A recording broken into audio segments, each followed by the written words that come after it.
When someone betrays you, the Stoic response: Stoicism. You trusted them. That's the part that keeps replaying in your mind, isn't it? Not just what they did, but the fact that you never saw it coming, because you had let them close. Betrayal is a special kind of wound. A stranger can hurt you, but only someone you trusted can betray you. And right now, some part of you wants them to feel exactly what you feel. Let's talk about what to do with that. The Stoics knew betrayal intimately. Marcus Aurelius, emperor of Rome, was betrayed by one of his most trusted generals, Avidius Cassius, who declared himself emperor while Marcus was still alive. This was not a small slight. This was a man Marcus had elevated, turning an army against him. And history tells us that Marcus did not rage. He prepared, according to the accounts, to pardon the man, to sit down and reason with him, to forgive him rather than destroy him. Cassius was killed by his own soldiers before that meeting could happen, and Marcus is said to have wept, robbed of the chance to show mercy. How was that possible? Epictetus gives us the frame.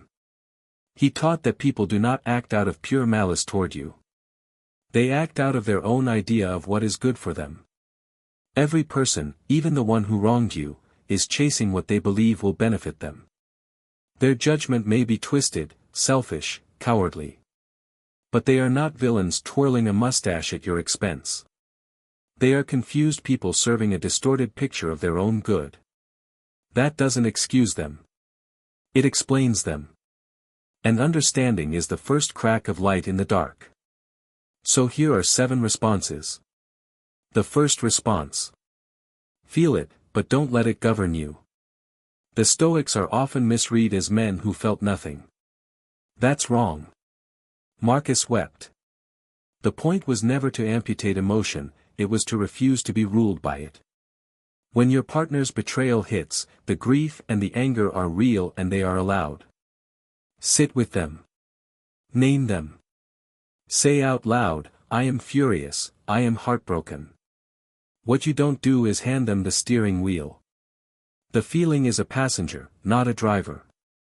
Imagine a friend who cheated you in business. The fury that floods you at 3 a.m. is information about how much you cared. Honor it. Then remind yourself that a decision made inside that fury is a decision you will likely regret by morning. Feel the storm fully, and still keep your hands on the wheel. The second response. Separate the wound from the story you tell about it. Epictetus said it is not events that disturb us, but our judgments about events. The betrayal happened, that's the wound. But then your mind adds a second layer. This proves I'm a fool. I can never trust anyone again. Everyone eventually leaves. That's the story, and the story is where most of your suffering actually lives. When a partner betrays you, the affair is one fact. The narrative that you are unlovable, that your whole relationship was a lie, that you wasted years, that's a construction. Pull them apart. Look at the bare event without the commentary.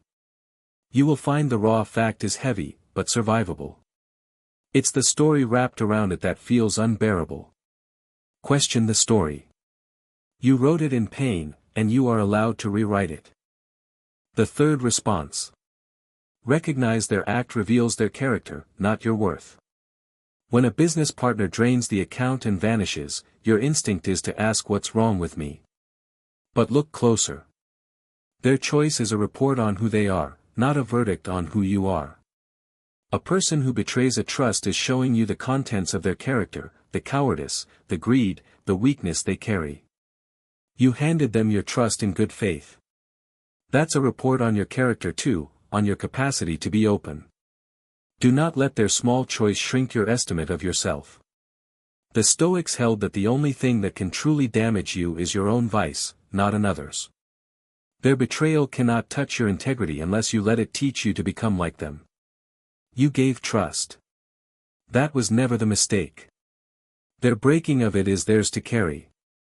The fourth response. Refuse revenge, because it hands them a second victory. Here is the trap. The betrayal already cost you something once. Revenge invites it to cost you again, this time your peace, your time, your character. Marcus wrote that the best revenge is to not be like the one who wronged you. Think about it. A friend spreads a lie about you, and you spend 3 months plotting how to destroy their reputation. Who owns those 3 months? They do. They live rent-free in your head, and you have voluntarily become their prisoner. Worse, to hurt them you must become a person who hurts, and in doing so you sand down your own soul to match theirs. The Stoic move is not weakness. It is refusing to let their poison become your poison. You do not have to like them.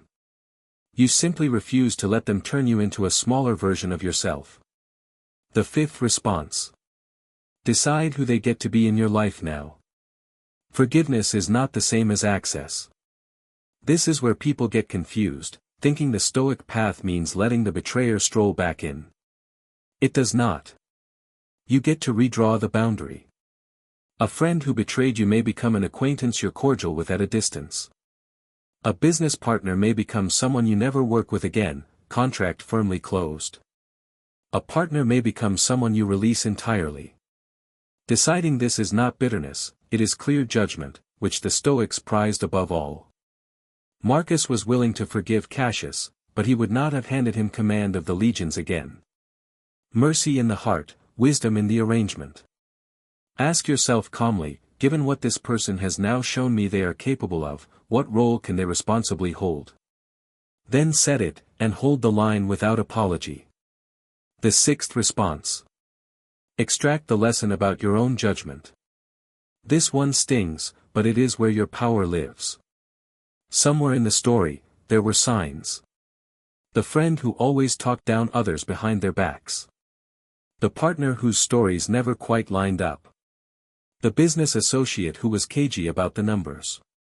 The Stoics believed our task is to improve our own judgment, the one thing fully in our control. So ask, not to blame yourself, but to grow. What did I overlook? Where did I want something so badly I ignored the evidence? This is not about deserving it. Nobody deserves betrayal. It is about walking away wiser, with sharper eyes. The next time your gut whispers, you'll listen a little sooner. Turn the wound into an education. That's how you make sure the price you paid buys you something. The seventh response.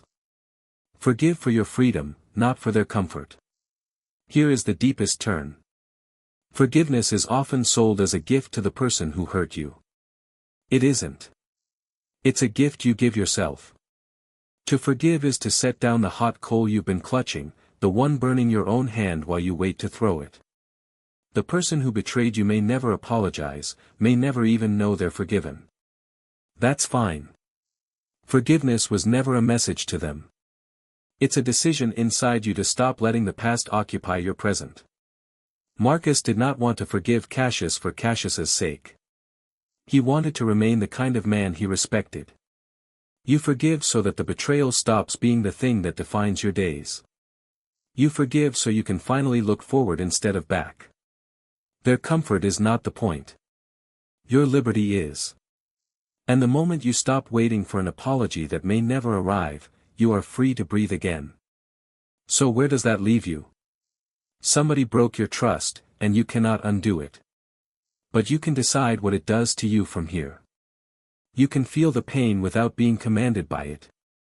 You can drop the poison story, keep your worth intact, refuse revenge, redraw the boundaries, learn the lesson, and forgive for your own sake.